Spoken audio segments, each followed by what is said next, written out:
Millionaire CEO follows employee to fire her, shocked to see two girls in humble home. Jessica was about to lose everything, her job, her home, and her last ounce of hope until the man responsible showed up at her door. Maxwell Sterling, the ruthless CEO who ruled the real estate world with an iron grip, had come to evict a tenant, but what he found shattered his cold exterior. Behind that door stood the widow of the son he had disowned, and two little girls with his son's eyes. What happens when power, pride, and long-buried regrets collide? This isn't just a story of survival, it's a story of redemption, family, and second chances. And it all started with an eviction notice. The shrill alarm pierced the darkness of the small bedroom, echoing off the bare walls. Jessica Worth opened her eyes with effort, her body heavy with exhaustion before the day had even begun. Through the window, the first hints of dawn barely illuminated the tiny apartment she shared with her 6-year-old twin daughters.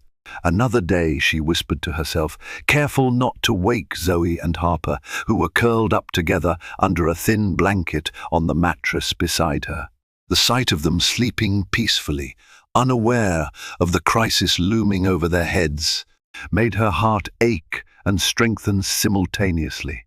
Jessica shivered as she placed her bare feet on the cold floor. The heating had been inconsistent lately, another bill she couldn't afford to pay in full. She pulled on a worn sweater and made her way to the kitchen, her movements automatic after years of the same morning routine. Opening the nearly empty cupboard, she confirmed what she already knew: a half loaf of bread, some peanut butter, and a few servings of pasta remained. The refrigerator was equally barren: a small carton of milk, some apples, and leftover beans. She'd been stretching every dollar for weeks now, but there was no stretching what wasn't there. We'll figure something out, she promised herself as she started brewing the last of the coffee. The rich aroma filled the small space, momentarily masking the scent of mildew from the bathroom's persistent leak. As the coffee brewed, Jessica leaned against the counter and closed her eyes. 2 years had passed since Connor's sudden death, a car accident that had taken him instantly, leaving her alone with 2 4-year-old girls and a mountain of medical debts. No life insurance, no savings, just memories and his old guitar collecting dust in the corner. "Mommy," Zoe's sleepy voice broke through her thoughts. The little girl stood in the doorway, rubbing her eyes, her blonde hair a tangled mess around her face. "Good morning, sweetheart," Jessica smiled, pushing aside her worries. "Did you sleep well?" Zoe nodded and padded across the room to wrap her arms around Jessica's legs. "I'm hungry. Breakfast is coming right up. Let's see if your sister's awake, okay?" Harper appeared moments later, clutching her tattered stuffed rabbit. Unlike her more outgoing twin, Harper was quieter, more observant. Her eyes, Connor's eyes, seemed to see right through Jessica's brave facade. "Can we have pancakes, Mommy?" Harper asked hopefully. Jessica's heart sank. "No eggs, no milk, no pancakes, not today, sweetheart. But we have peanut butter toast, and maybe we can do pancakes this weekend," a promise she had no idea how to keep. The girls settled at the small table while Jessica prepared toast, cutting each piece into triangles the way they liked. As they ate, she sipped her coffee, mentally calculating how many more days they could survive on what they had. The rent was 3 months overdue. Her last job as a receptionist at a dental office had ended when the practice closed down. The temporary position she'd found since then barely covered food and utilities. The eviction notice could come any day now. Where would they go? Her parents had passed years ago, and Connor's father had disowned him long before the twins were born. Friends had helped where they could, but everyone had their own struggles, their own families to feed. A sharp knock on the door jolted Jessica from her thoughts. "Stay here, girls," she said, setting down her mug with trembling hands. The man at the door wore a crisp suit that seemed out of place in their run-down apartment building. His expression was impassive as he held out a large manila envelope. "Jessica Worth?" "Yes, that's me," she answered, her throat suddenly dry. "This is your eviction notice. You have 30 days to vacate the premises." The words hit her like physical blows. 30 days. The paper in her hands might as well have weighed 1,000 lb. Is there any way to arrange a payment plan?" she asked, hating the desperation in her voice. "That would be between you and the property owner, ma'am. Sterling Properties has been quite clear about their position on delinquent accounts. Sterling Properties." The name made Jessica's stomach churn. Connor had mentioned that name before, always with bitterness, his father's company. "Thank you," she managed to say, closing the door before her legs gave out. She slid down against the door, clutching the envelope to her chest, struggling to breathe. 30 days to find a new place. 30 days to come up with first and last month's rent. A security deposit impossible. "Mummy." Harper's small voice came from the kitchen doorway. "Are you okay?" Jessica quickly wiped her eyes and forced a smile. "Yes, baby, everything's fine. Just some boring grown-up papers." But Harper's eyes lingered on her face, too perceptive for a 6-year-old. Zoe appeared behind her sister, both of them watching Jessica with innocent concern that broke her heart all over again. "Did we do something wrong?" Zoe asked in a small voice. Jessica opened her arms, and the twins rushed into her embrace. "No, my loves, you're perfect. Everything's perfect." She held them tightly, breathing in the scent of their hair, their innocence. "I promise," she whispered, "I'll figure something out." But as the girls returned to their breakfast, Jessica stared at the eviction notice, wondering if this was finally the promise she wouldn't be able to keep. Across town, in a sleek glass skyscraper, Maxwell Sterling reviewed financial reports while sipping his third espresso of the morning.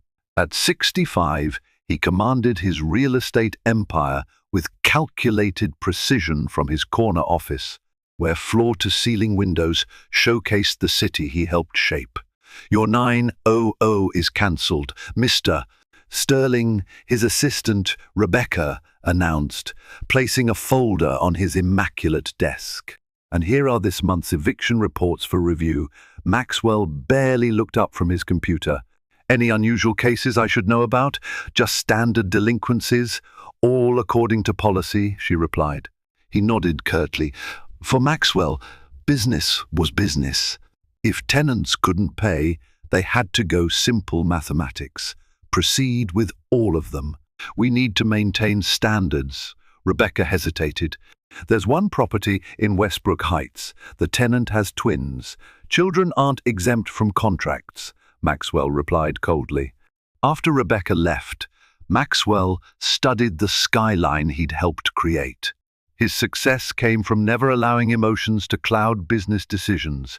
Sentiment was a luxury he'd abandoned long ago, especially after the bitter falling out with his son, Connor. The memory of their last argument still haunted him. Connor, talented but idealistic, throwing away a promising business career to pursue music. "Not everyone wants your empire, Dad," he'd shouted. Maxwell had cut him off financially, certain his son would return when reality hit. He never did. "Team," a buzzing intercom interrupted his thoughts. "Mr. Sterling, there's something about one of the eviction cases you should see." Rebecca's voice sounded urgent. "What now?" "The tenant in Westbrook Heights. Her name is Jessica Worth, but there's another name associated with the account, Connor Sterling." Maxwell's heart stopped. Connor, his son, had been dead for 2 years. They hadn't spoken for 3 years before that. "Bring me everything," he ordered, his voice suddenly sharp. When Rebecca returned with the file, Maxwell stared at the photo of a young woman with 2 small girls. His coffee grew cold as he realized what this meant. Connor had children.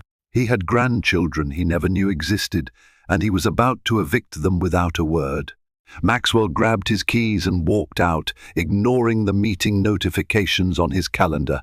In minutes, his luxury sedan was speeding toward Westbrook Heights, a neighborhood he'd only seen in property reports, never in person. The contrast between his gleaming office tower and the deteriorating apartment complex hit him physically as he parked in front of the address. Maxwell questioned what he was doing, what he would say. What right did he have to insert himself into their lives? But then he remembered they carried his name, his blood, and they were about to lose their home because of his company's decision. With uncharacteristic uncertainty, Maxwell Sterling approached the door, straightened his tie, and knocked. Jessica stared at her phone's blank screen, fighting the urge to throw it against the wall. Another rejection email from a job application. With the eviction notice still burning a hole in her kitchen counter, desperation was setting in. "Mummy, can we play outside?" Zoe asked, tugging at Jessica's sleeve. "Not right now, sweetie. Mommy needs to." A firm knock interrupted her. Jessica froze. The landlord again? A creditor? She wasn't ready for another confrontation. "Stay here," she told the twins, smoothing her hair and taking a deep breath. When she opened the door, Jessica found herself face to face with a tall, imposing man in an expensive suit. His silver hair and sharp features exuded authority, but it was his eyes that stopped her cold Connor's eyes, looking back at her from an older face. "Jessica Worth." His deep voice confirmed her suspicion. "Maxwell Sterling," she replied, not a question, but an accusation. He seemed surprised she recognized him. "May I come in? Why?" "To see the place before we're thrown out." Jessica's voice was bitter, but she stepped aside. Maxwell entered, his gaze sweeping over the modest apartment with an unreadable expression. Before either could speak, two small figures appeared in the hallway. "Who are you?" Zoe asked boldly, while Harper hid partially behind her sister. Maxwell stared at the twins, his composed facade cracking. The girls had Connor's eyes, his dimples. He started, then faltered. "Are you the man from Mommy's pictures?" Harper asked quietly. Jessica stepped between them. "Girls, please go to your room for a minute." "But, Mommy," Zoe protested. "Now, please." Once they disappeared, Jessica turned to Maxwell. "What do you want?" The eviction notice was perfectly clear. Maxwell remained focused on the doorway where the twins had stood. "They're Connor's daughters. Yes, your grandchildren. The ones you never knew existed because you cut your son out of your life." Her words hit their mark. Maxwell's jaw tightened. "I didn't know Connor had children. Would it have mattered?" Jessica challenged. The silence between them was deafening. "I came to tell you, the eviction has been." Maxwell cleared his throat. "That is, there's been a mistake." Jessica laughed humorously. "No mistake. We can't pay." "You're a businessman. It's just ironic that your company is evicting your own grandchildren." Maxwell studied her with newfound intensity. "How did Connor die?" The abrupt question caught Jessica off guard. "Car accident. 2 years ago." Something flickered across his face, regret perhaps. "I'd like to help," he said finally. "We don't need your charity. It's not charity." Maxwell struggled to find the right words. "It's my responsibility." Jessica crossed her arms defensively. "Your responsibility ended when you turned your back on Connor. The first understand that," Maxwell said quietly. "Do you? Because Connor waited for years for some sign that you regretted what happened. He checked the mail every birthday, every Christmas, nothing." Maxwell's posture stiffened. "Connor was the one who walked away because you gave him an impossible choice, your way or nothing." Jessica's voice rose slightly before she controlled it, mindful of the girls. "And now you show up because what you've discovered, you have adorable grandchildren." "I came because I discovered my company was evicting my son's family," Maxwell corrected her. "Whatever happened between Connor and me, I never knew about the twins. Had I known." The unfinished thought hung between them. "What do you want, Mr. Sterling?" Maxwell straightened his suit jacket, composing himself. I want to help. I can offer you a position at Sterling Properties administrative work. Jessica's surprise must have shown on her face. Not charity, he added quickly. Real work with fair compensation. Before Jessica could respond, Harper peeked around the corner again, her eyes meeting Maxwell's. Are you going to visit us again? She asked quietly. In that moment, Jessica saw something change in Maxwell Sterling's expression, the first genuine emotion she'd seen from him. Yes, he answered, if your mother allows it. Night had fallen by the time Jessica tucked the twins into bed. She kissed their foreheads, answered their endless questions about their newly discovered grandfather with careful half-truths, and promised tomorrow would be better. Will we see Grandpa again? Zoe asked, clutching her stuffed bear. Maybe, Jessica answered non-committally. Sleep tight, my loves. After closing their door, she collapsed onto the worn sofa, Maxwell's business card in her hand. The job offer replayed in her mind, along with his parting words, think about it.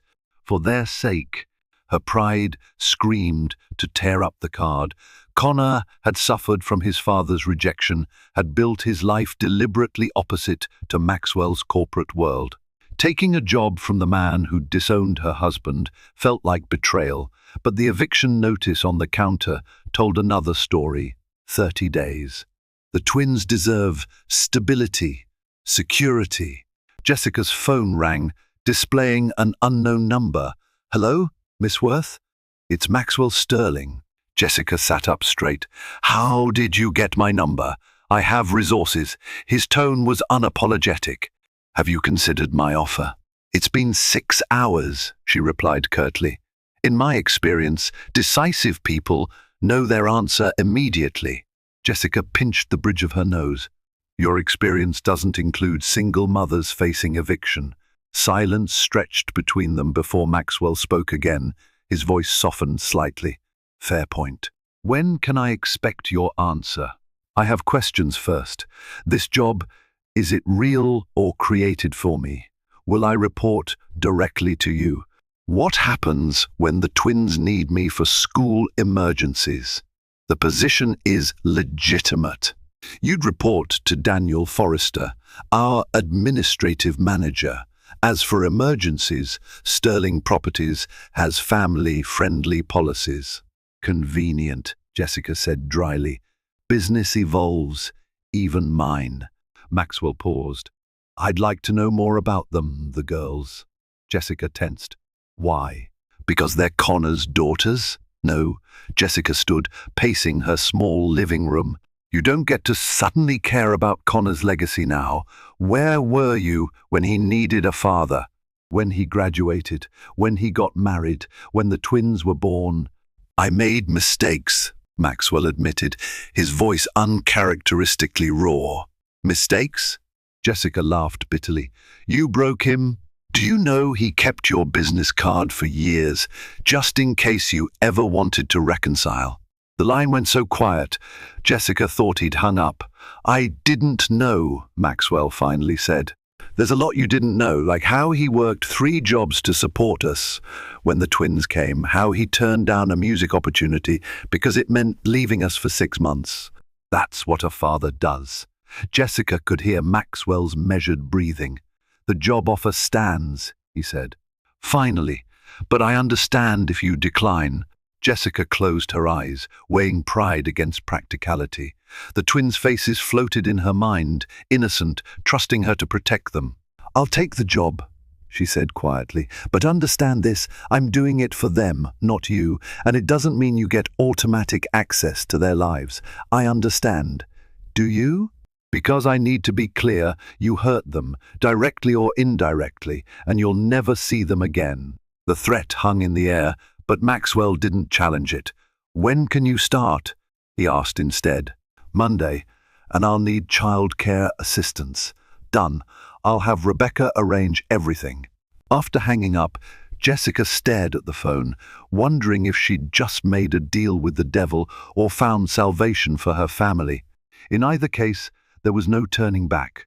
Now, the morning fog shrouded the cemetery in an ethereal haze as Maxwell Sterling stood before his son's grave. He'd avoided this place since the funeral 2 years ago, a somber affair where he'd stood at the back, separate from the grieving widow he hadn't known existed. Now, with flowers clutched awkwardly in his hand, Maxwell finally confronted the marble headstone bearing his son's name, Connor James Sterling, 1990-2022, beloved husband and father. The word struck Maxwell anew. Connor had been a father, something Maxwell had technically been but never truly embodied. "I met your daughters yesterday," Maxwell spoke quietly to the grave. "You should have told me." Only silence answered him. Birds sang distantly, oblivious to the weight of human grief. "They have your eyes," he continued. "The older one, Zoe. I think she has your boldness. Harper's quieter, watches everything, like your mother used to." Maxwell shifted uncomfortably, unaccustomed to speaking his thoughts aloud. "I made Jessica an offer, a job at the company." "The company you rejected," he paused. "Though perhaps ejected isn't fair. You chose a different path, and I couldn't understand it." Memories surfaced of their final argument, Connor, 25, passionate and defiant. "I won't spend my life making money from other people's homes. There's more to living than profit margins, Dad." Maxwell's cold response then you'll do it without my support. "I never called you," Maxwell admitted to the headstone. "I was certain you'd come back when reality hit, when your music dreams failed." He placed the flowers against the grave, fingers lingering on the cold stone. "Did they fail, Connor, or did you find happiness despite me?" His phone vibrated. Rebecca, checking on his unexplained absence from morning meetings. Maxwell ignored it. "Jessica says, you kept my card. Were you waiting for me to make the first move, or were you proving you could succeed without me?" The silence of the cemetery pressed around him. No answers would come from this place. "I don't know how to be a grandfather," Maxwell confessed quietly. "I wasn't much of a father, but those girls," he swallowed hard, "they didn't ask to be born into our broken legacy." A groundskeeper passed nearby, nodding respectfully before continuing his rounds. "I'm offering Jessica a job, an apartment. She thinks it's guilt or obligation." "Maybe it is," Maxwell straightened his tie. "But maybe it's also the last chance I have to get something right." The vibration of his phone became more insistent. Finally, Maxwell answered.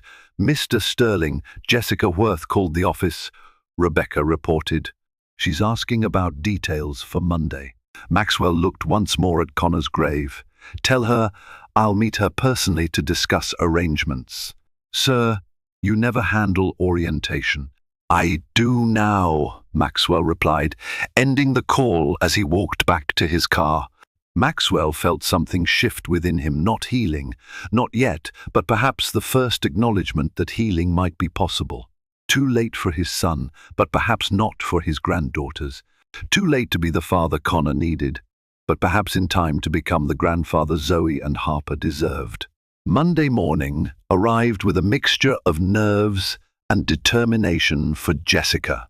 She'd spent Sunday preparing, selecting her most professional outfit, a navy blouse and black pants, slightly worn, but presentable, arranging emergency childcare with her neighbor, Mrs.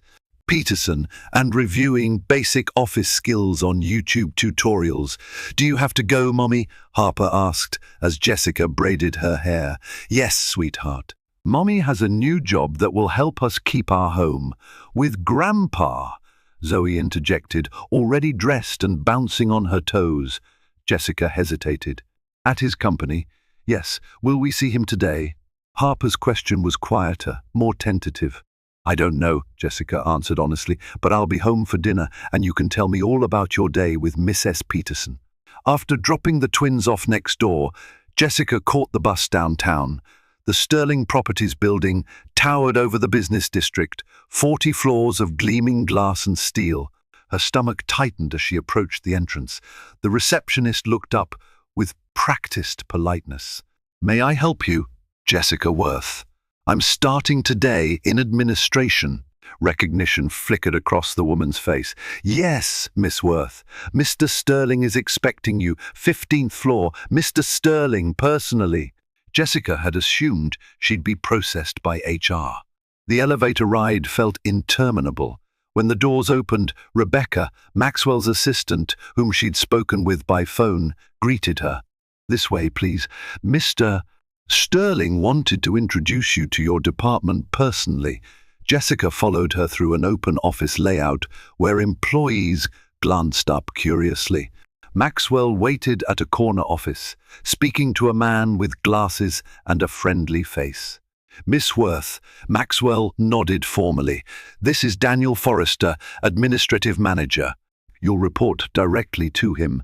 Daniel offered his hand with a warm smile. "Welcome aboard." "Rebecca briefed me on your situation," Daniel said. Jessica tensed. "My situation?" "Single mother, new to corporate environment," Daniel clarified. "Nothing more." Maxwell cleared his throat. "Daniel will handle your orientation. If you need anything, Rebecca can reach me." "I'm sure I'll manage," Jessica replied coolly as Maxwell turned to leave. She added, "Mr. Sterling, thank you for the opportunity. I won't waste it." Something shifted in his expression, not quite a smile, but a softening. "I know you won't." Once Maxwell departed, Daniel led Jessica to a modest workstation. "Let's get you settled.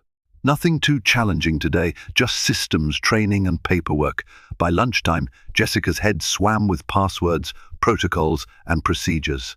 The corporate world was foreign territory after years of reception and service jobs. "How are you holding up?" Daniel asked, noticing her overwhelmed expression. "It's a lot," Jessica admitted. "Everyone feels that way their first day. You're doing fine." As Jessica unwrapped her simple sandwich in the break room, she noticed other employees watching her curiously. "You arrived with Maxwell Sterling himself," a woman explained, sitting nearby. "That never happens." "I'm nothing special," Jessica demurred. "If the boss personally escorted you, why owe you something?" the woman countered. "I'm Alicia, by the way." Jessica hesitated, then decided simple honesty was best. "He knew my late husband." Alicia nodded, accepting the explanation without pressing. By day's end, Jessica's feet ached and her mind raced with new information as she gathered her things. Daniel approached. "You did well today. See you tomorrow." Jessica nodded, relieved. Outside, she was surprised to find Maxwell waiting beside a black sedan. "I thought you might appreciate a ride home. First day can be exhausting." Jessica wanted to refuse, but practicality won out. "Thank you." As they drove, Maxwell asked, "How was it?" "Different, challenging." Jessica watched the city pass by. "But I'll learn." Maxwell nodded, his eyes on the road. "Daniel says you're quick to catch on." "He's kind." They fell into silence until Maxwell spoke again. "The twins, are they well?" Jessica studied his profile, searching for insincerity but finding none. "They're curious about you," she admitted. "They've never had a grandfather before." Something in Maxwell's posture changed, a barely perceptible straightening. "I've never been one before," he replied quietly. It wasn't an apology nor a promise, but as they approached Jessica's apartment building, she recognized it for what it was, a beginning. The next few weeks blurred together for Jessica. Each morning began with the military precision of getting 2 6-year-olds fed, dressed, and delivered to Miss S. Peterson before catching the 7:15 bus downtown. The Sterling Properties building, once intimidating, gradually became familiar territory. Daniel proved to be the patient mentor Jessica needed, guiding her through the labyrinth of corporate procedures without condescension. "You're catching on faster than most," he remarked one afternoon, as Jessica successfully processed a complex batch of property records. Necessity is a powerful motivator, she replied with a small smile. Her co-workers, initially curious about her connection to Maxwell Sterling, eventually accepted her as part of the team. Only Alicia occasionally probed for details during lunch breaks. "So, did you meet him through your husband?" she asked one day. Jessica carefully constructed her answer. "My husband knew him years ago. We reconnected recently. That much was true, if incomplete." Maxwell himself maintained a professional distance at the office. Their interactions were limited to occasional nods in the hallway or brief exchanges about her progress. Yet every evening, his black sedan appeared outside the building for her commute home. These rides were initially filled with awkward silence, but gradually evolved into practical discussions. Her job performance, the twins' needs, bus schedules. Maxwell never mentioned Connor directly, but his presence haunted every conversation. "Harper asked about you yesterday." Jessica volunteered one evening as they approached her apartment. Maxwell's hands tightened imperceptibly on the steering wheel. What did she ask? "If you like music, like her daddy did." The car slowed slightly. "What did you tell her?" "That I didn't know." Jessica glanced at his profile. "Do you like music?" Maxwell was quiet for a moment. "Connor got that from his mother. I've always been indifferent. He would play for the girls before they were even born," Jessica said, surprising herself by sharing the memory. "Said they danced in my belly when he played guitar." Maxwell cleared his throat. "They seem to be adjusting well to your new schedule." The subject change was obvious, but Jessica allowed it. "Mostly. There was a meltdown yesterday when I missed bedtime stories. Miss S. Peterson is kind, but she's not me. Perhaps a more suitable arrangement could be made," Maxwell suggested. "A nanny with proper qualifications." "We're managing," Jessica said firmly. "I don't need your charity beyond the job." Maxwell frowned slightly. "It isn't charity to ensure your children, my grandchildren, receive proper care." "They're receiving proper care." Jessica's tone hardened. "I've been doing this alone since Connor died." "Since before, really." The implication hung between them. Connor had been alone because of Maxwell. As they pulled up to her building, Maxwell said, "There's another matter we should discuss, your lease." Jessica tensed. "We have 3 weeks before eviction. I've been reviewing your housing situation," Maxwell continued, his business-like tone returning. "This building is inappropriate. The security is inadequate. The maintenance substandard. It's what we can afford," Jessica replied defensively. "I have a property in Ridgewood Heights, 2-bedroom apartment, secure building, good school district. It's currently vacant." Jessica stared at him. "Ridgewood Heights?" "She couldn't possibly afford. The rent would be proportionate to your salary," Maxwell interrupted. "A business arrangement, not charity. Why are you doing this?" Jessica asked directly. For once, Maxwell seemed caught off guard. He looked away before answering. "Because they deserve better. And so do you." Before Jessica could respond, Maxwell continued, "Think about it. There's no rush to decide."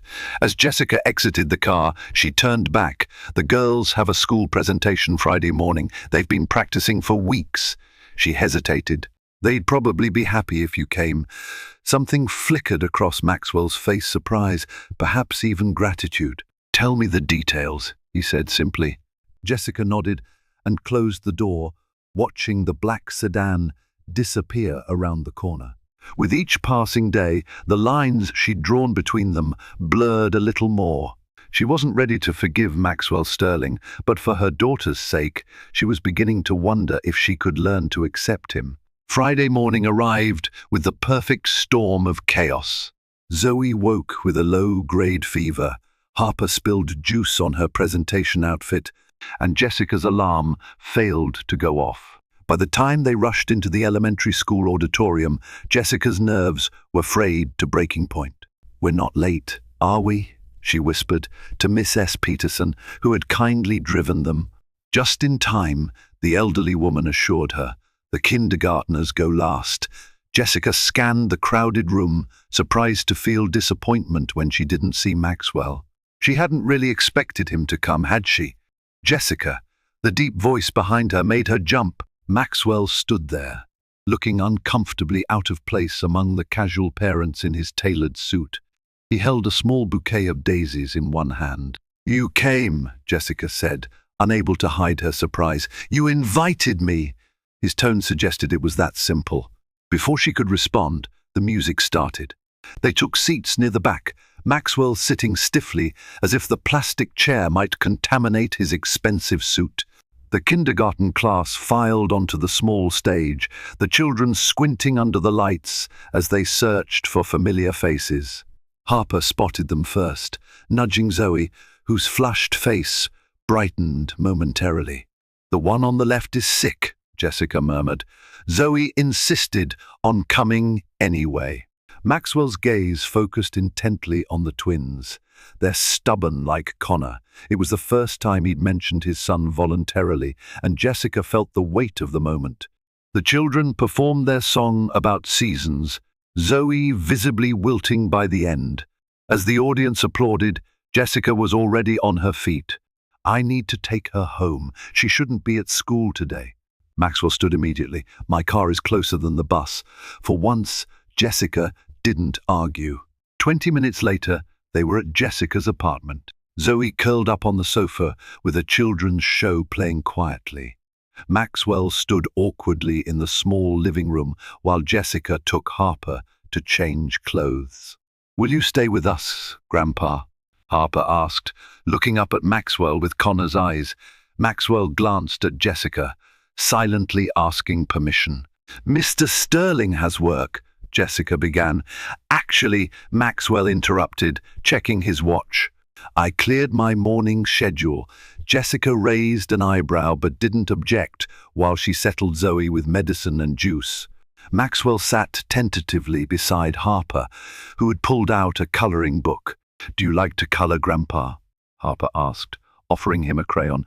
"I haven't colored in a very long time," he admitted.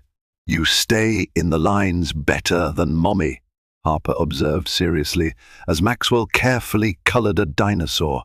From the kitchen doorway, Jessica watched the unlikely scene unfold.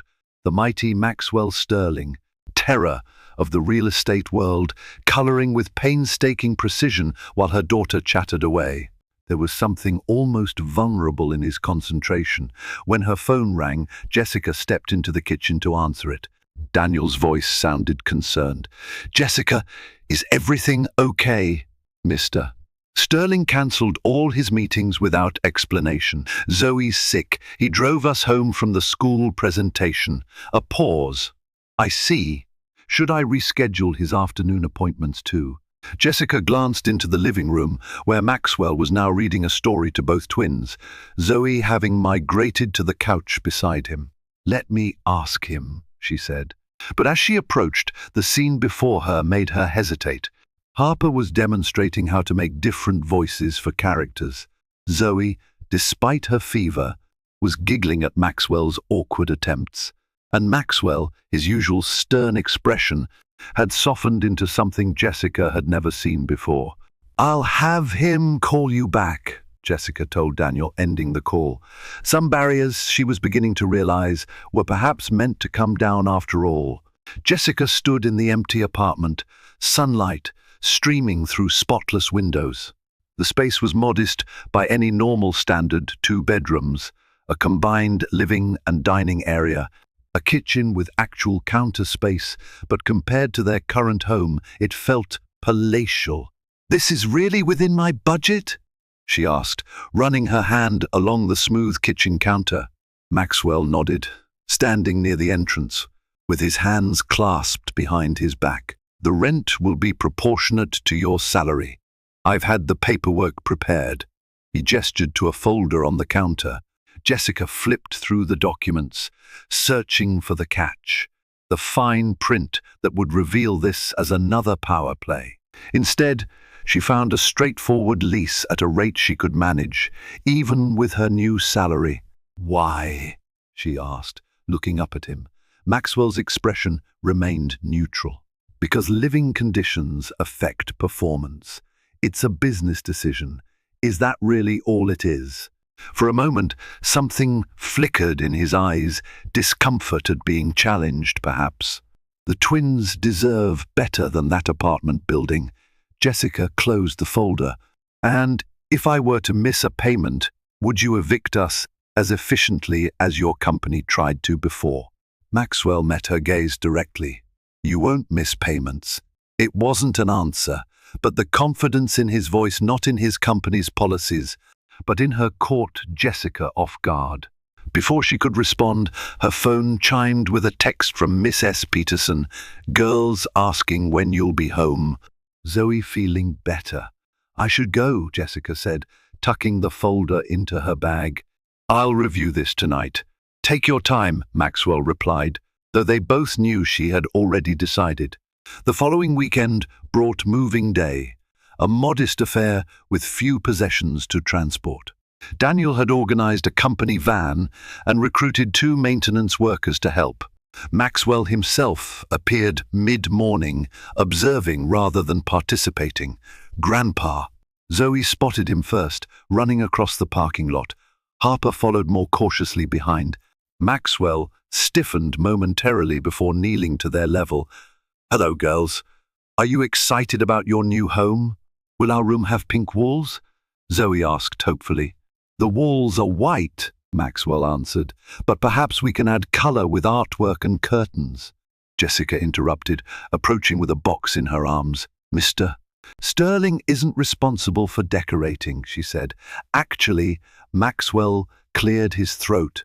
I took the liberty of having some basic furnishings delivered. The girls' room has beds, he hesitated. And there may be some decorative items. Jessica raised an eyebrow. Decorative items? Nothing excessive, he assured her quickly. When they arrived at the new apartment, Jessica discovered Maxwell's definition of basic furnishings included complete bedroom sets for the twins, a sofa, dining table, kitchen essentials, and a desk for her work. In the twins' room, butterfly decals adorned one wall while stars and moons covered another. Maxwell, Jessica began, unsure whether to be grateful or irritated. It's not charity, he said before she could continue. Consider it an advance on future performance bonuses. The twins' squeals of delight as they discovered their new space made argument impossible. Harper ran her hand over the soft purple comforter on her bed while Zoe bounced experimentally on hers. Our own beds, Harper marveled. No more sharing. Jessica felt a lump in her throat. Their excitement over something so basic, something most children took for granted, highlighted just how much they'd gone without. Maxwell stood in the doorway, watching their reactions with an expression Jessica couldn't quite decipher. When Harper ran over to hug his legs, he froze momentarily before awkwardly patting her head. Thank you, Grandpa, Harper said solemnly. Yes, well, Maxwell adjusted his tie. Every child needs a proper bed. That evening, after the twins were asleep in their new rooms, Jessica sat on the balcony, paperwork spread before her in the warm evening air. The lease, employment contract, and various forms created a paper trail of her growing connection to Maxwell Sterling. 6 weeks ago, he'd been just a name, Connor's arranged father, a corporate villain. Now he was their landlord, her boss indirectly, and the grandfather her daughters were quickly growing attached to. Jessica signed the final document, her pen hesitating only briefly. Whatever Maxwell's true motivations, guilt, obligation, or perhaps something more genuine, she could no longer deny that her daughters' lives were better with him in it. For their sake, she was learning to live with the contradiction of the man himself. 3 months into her position at Sterling Properties, Jessica found herself staying late to complete a property management report. The office had emptied hours ago, leaving only the cleaning staff and a few dedicated workers scattered across the floor. You're still here? Daniel's voice broke her concentration. Jessica looked up from her computer, surprised to see her supervisor standing by her desk with his coat already on. Just finishing the West Side portfolio analysis. I noticed some discrepancies in the occupancy rates. Daniel leaned over to examine her work, eyebrows rising as he scrolled through her spreadsheet. You caught this pattern across all the properties? It seemed odd that vacancy rates spiked in the same month across different neighborhoods, Jessica explained. So I cross-referenced with maintenance requests. Turns out there were plumbing issues reported in all of them before tenants started leaving. This is impressive work, Jessica, Daniel said, genuinely surprised. Most new hires wouldn't notice something like this, much less investigate it. She shrugged, uncomfortable with the praise. I just thought about it from a tenant's perspective.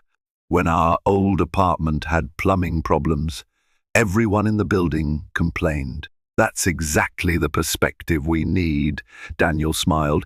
You have a natural talent for this, you know. Jessica saved her work, trying to hide how much his words affected her. For years, she'd viewed herself as simply surviving a widow, struggling to provide for her children. The idea that she might actually be good at something, that she had professional value beyond a paycheck, felt foreign but exhilarating.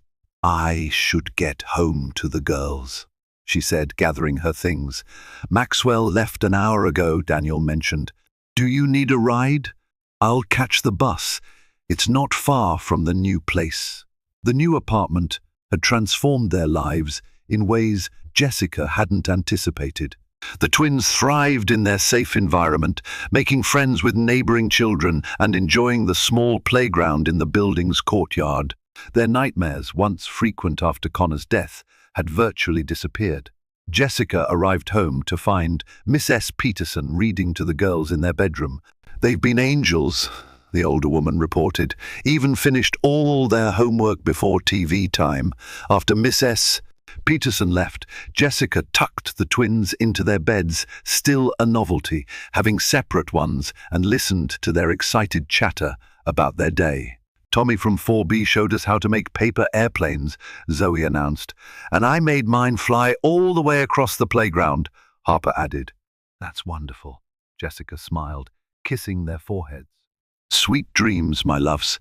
Later, as she prepared for bed herself, Jessica's phone chimed with a text message from an unknown number.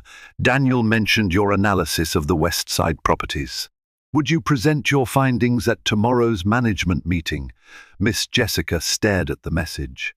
Maxwell had never texted her directly before, and presenting at a management meeting was well above her current position. After a moment's hesitation, she replied simply, yes. The next morning, Jessica arrived early to prepare, nerves building as executives began filing into the conference room. Maxwell entered last, nodding briefly in her direction before taking his seat at the head of the table.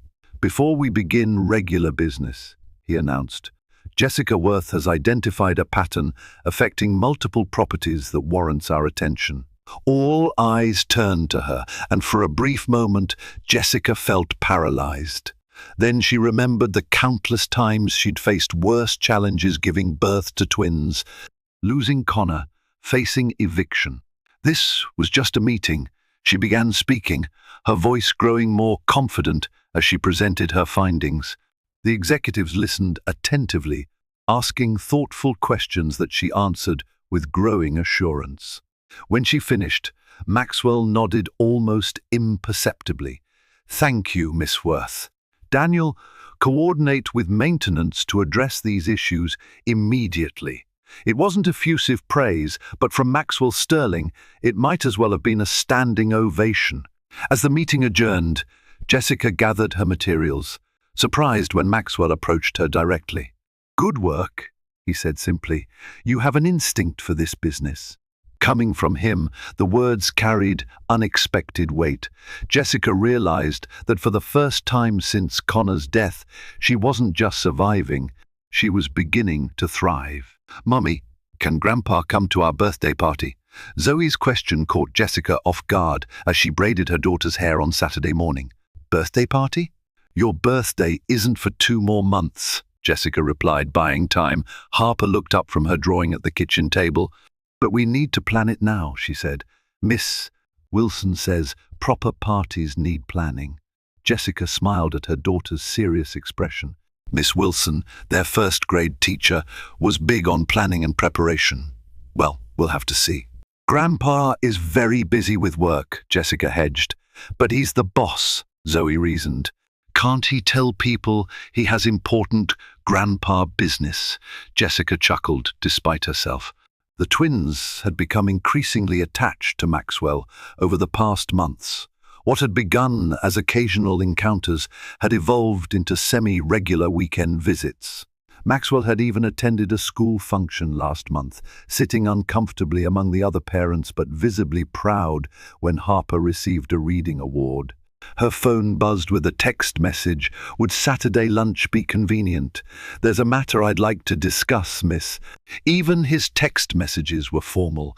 Jessica texted back, the girls are free noon. The response came quickly, I'll pick you up at 12:00.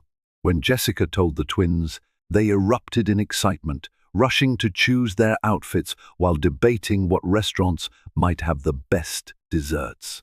Precisely at noon, Maxwell's car pulled up outside their building.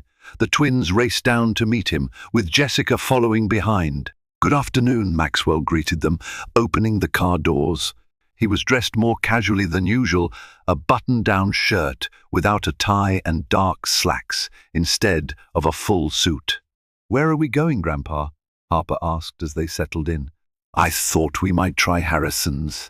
They have a garden area, Maxwell replied, glancing at Jessica for approval.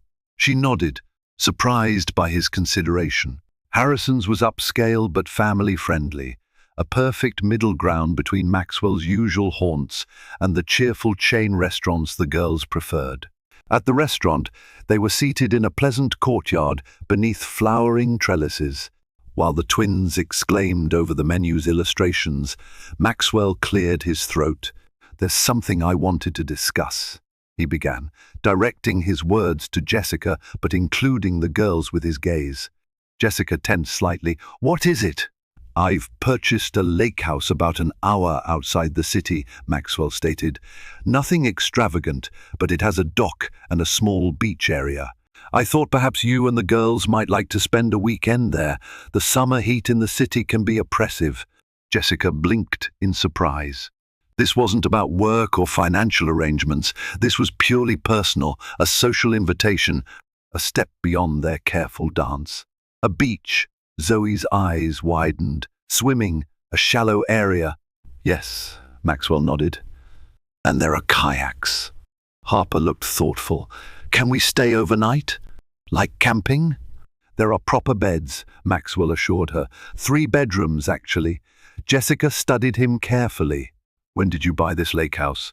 Maxwell met her gaze directly. 2 weeks ago. The implication was clear. He had purchased it with them in mind. Jessica felt the familiar resistance rising within her. This man had hurt Connor deeply, had been absent when they needed family most. Yet, as she watched him patiently answer the twins' excited questions, showing them photos of the property on his phone, Jessica saw something she couldn't ignore. Maxwell was genuinely trying to build a relationship with his grandchildren, and perhaps, by extension, with her. We'd need to check our calendar, Jessica said finally. The girls have swimming lessons on Saturdays.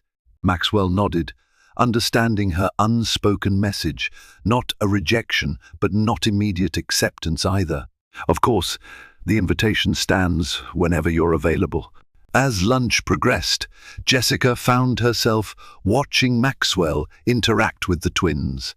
His initial stiffness had evolved into something more natural over time. He still wasn't demonstrative, no spontaneous hugs or effusive praise, but there was genuine interest when he listened to their stories.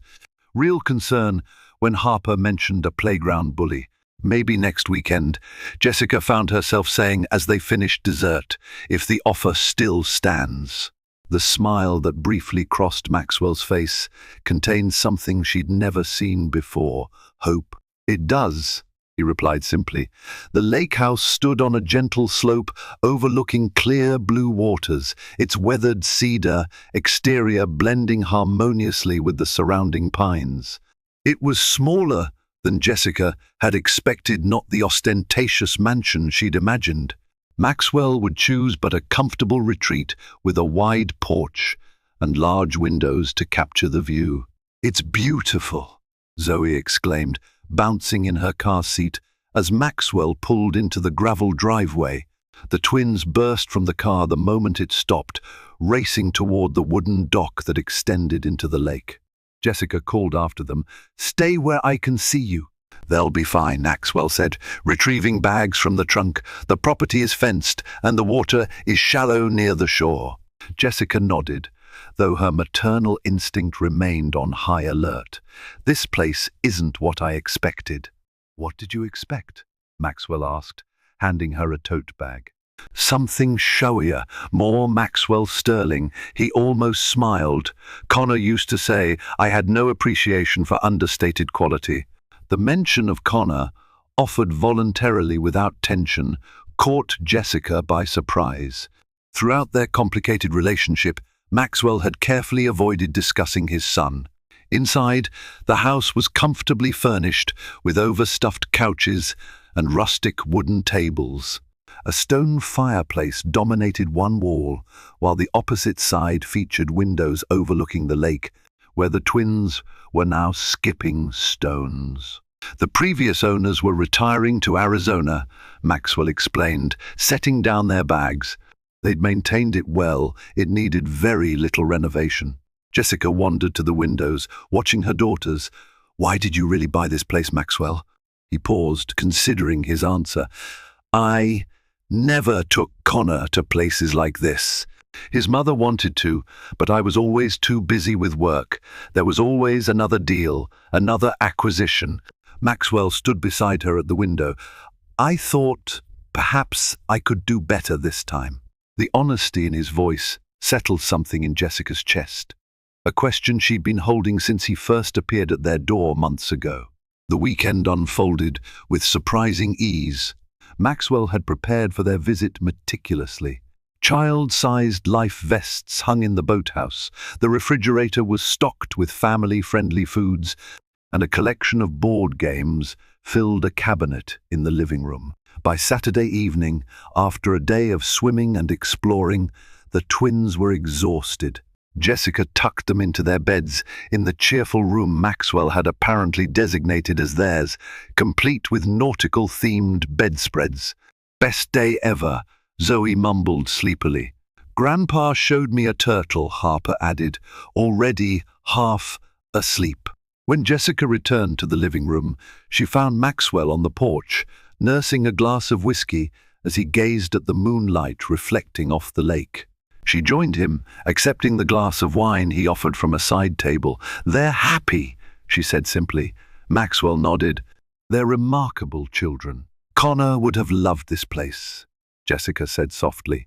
"He always talked about teaching the girls to fish someday." Maxwell's hand tightened slightly around his glass. "He fished with my father just once before my father passed. He was 10, caught nothing but talked about it for weeks." Jessica studied his profile in the dim porch light. "You never talk about him." "No," Maxwell agreed. After a long pause, he added, "It's difficult. Because you regret how things ended? Because I was wrong?" The admission seemed to physically pain him. "Connor chose his own path," he said. "I should have respected that." Jessica sipped her wine, surprised by his candor. "Why didn't you?" Maxwell stared into his whiskey. "Pride, stubbornness, fear. Perhaps fear. What did you have to fear? That he was right," Maxwell's voice lowered. "That there was more to life than what I had built. That I had missed something essential. That he had somehow found it." The vulnerability in his confession stunned Jessica. This was a side of Maxwell Sterling she had never imagined existed, capable of self-doubt, of recognizing his own failings. "After he died," Jessica said carefully, I found a letter he'd started writing to you. He never sent it. Maxwell's head turned sharply. A letter? Jessica nodded. He wanted to rebuild your relationship, not for himself, but for the girls. He thought they deserved to know their grandfather. Maxwell set down his glass. His hands were visibly unsteady. I never knew. The accident happened before he finished it. Jessica looked out at the lake, remembering. He always hoped you'd reach out first, but he was finally ready to make the first move. Silence settled between them, heavy with shared grief and missed opportunities. What would he think? Maxwell finally asked. About this? About my presence in your lives now? Jessica considered the question honestly. I think he'd be cautiously hopeful. Connor never stopped loving you, even when he was angriest with you. Maxwell absorbed this, his usual composed facade cracking just enough to reveal genuine emotion. Thank you for allowing me into their lives, Jessica.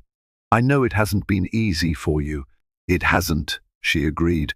But seeing how they light up around you, Connor would have wanted that. As night deepened around the lake house, something shifted between them, not forgiveness exactly, but understanding, the shared love of a man they had both lost differently, and the shared love of the two little girls sleeping inside who carried his legacy. Hold the handlebars steady, Harper, Maxwell called, jogging alongside the wobbling bicycle.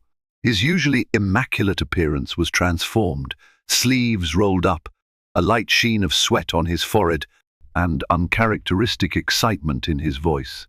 Jessica watched from the apartment complex's courtyard bench, still processing the scene before her. Maxwell Sterling, feared real estate mogul, teaching her daughter to ride a bike on a Sunday afternoon. It wasn't just the activity that surprised her, but the two brand-new bicycles he'd arrived with an hour earlier. Look, Mommy, I'm doing it. Harper called triumphantly as she pedaled a few feet, unassisted, before Maxwell caught her. You're a natural, he encouraged, his hand hovering near her back. Zoe bounced impatiently nearby. My turn next, Grandpa. These bikes must have been expensive, Jessica said when Maxwell approached during a water break. He shrugged. Every child should have a bicycle. It was becoming his refrain. Every child should have proper beds. Every child should have winter boots. Every child should have art supplies. Each statement a subtle acknowledgement of what his own son might have lacked, not materially, but in attention and support. You don't need to buy their affection, Jessica said gently. Maxwell looked startled. That's not. I'm not trying to. I know, she interrupted. But you already have it. Just being here means everything to them. He considered this, watching Zoe practice balancing. I missed so much with Connor, he said quietly. First steps, first words, all delegated to nannies while I built my empire. You're here now, Jessica said simply. Their relationship had evolved significantly since the lake house weekend 2 months ago. Maxwell now regularly spent Sunday afternoons with them, and the twins had visited his office several times after school, to Jessica's surprise. Even her co-workers had adapted to seeing Maxwell Sterling with 2 small girls trailing behind him through the corporate corridors. Daniel mentioned, You're being considered for the assistant property manager position, Maxwell said. Changing the subject, Jessica nodded. He brought it up last week. It would mean more responsibility, better pay. You've earned it, he said. Your performance evaluations are exemplary. It's not because. Jessica hesitated. Of our connection? Maxwell raised an eyebrow. Quite the contrary. I specifically instructed Daniel to treat you as any other employee. Your advancement is based solely on merit. Before Jessica could respond, Zoe called out, Grandpa, watch me. Maxwell immediately returned to his granddaughter, leaving Jessica to reflect on how much had changed. 6 months ago, she'd been facing eviction, struggling to feed her children. Now she had stable housing, a promising career, and, most surprisingly, family support. That evening, after Maxwell had left and the twins were asleep with visions of bicycle adventures dancing in their heads, Jessica found herself looking through old photos of Connor. His smile, so similar to Harper's, beamed back at her from their wedding day. "You should see your dad," she whispered to the photograph. "He's trying so hard." Her phone chimed with a text from Maxwell. "The girls did well today. Harper has natural balance. Zoe has determination. Thank you for the afternoon." The formality of his messages had softened over time, but still carried his distinct personality. Jessica replied, "They're already planning next Sunday's adventure. You've created monsters." His response came quickly. "I look forward to it." Jessica set down her phone, a realization washing over her. Somewhere between reluctant acceptance and cautious cooperation, she had begun to genuinely appreciate Maxwell's presence in their lives, not just for what he provided materially, but for who he was becoming, a grandfather who showed up, who tried, who cared. Connor would never witness this transformation, but his daughters would benefit from it, and perhaps that was its own form of healing, not erasing the past, but building something new from its foundations. A year to the day after the eviction notice changed their lives, Jessica stood in the kitchen of their apartment, putting the final touches on a birthday cake. The twins would be turning 7 tomorrow, and their excitement had been building for weeks. "Do you think Grandpa will like our party?" Harper asked carefully, arranging plastic forks on the table. "I'm sure he will," Jessica assured her, though she still found it amusing to imagine Maxwell Sterling surrounded by squealing second graders. Maxwell had become a fixture in their lives, consistent, reliable, and increasingly comfortable in his role as grandfather. The transformation from corporate tyrant to family man wasn't complete. He still maintained his business persona at work, but the walls between those worlds had thinned considerably. The doorbell rang, and Zoe raced to answer it. "Grandpa's here." Maxwell entered, carrying a large wrapped box and a smaller package. "Happy early birthday," he said, as the twins circled him excitedly. "What did you bring us?" Zoe asked, eyeing the presents. "You'll have to wait until tomorrow to find out," Maxwell replied, setting them aside. Jessica noticed something different about him today, a nervous energy beneath his usual composure. "Everything okay?" she asked quietly, while the girls returned to their decorating. "Yes, just," he cleared his throat. "I wanted to speak with you before tomorrow's festivities." They stepped onto the small balcony, leaving the door ajar to hear the twins. "What's on your mind?" Jessica asked. Maxwell gazed across the city skyline. "I've been thinking about Connor a great deal lately. Birthdays were significant to him. He loved celebrations." Jessica agreed, remembering Connor's enthusiasm for even the smallest occasions. "I have something for the girls." Maxwell's voice grew quiet. "I'm not certain if it's appropriate." Jessica had never seen him seek approval this way. "What is it?" "Connor's guitar. I found it among some things in storage. I had it restored." Jessica felt her breath catch. "That's what's in the big box." Maxwell nodded.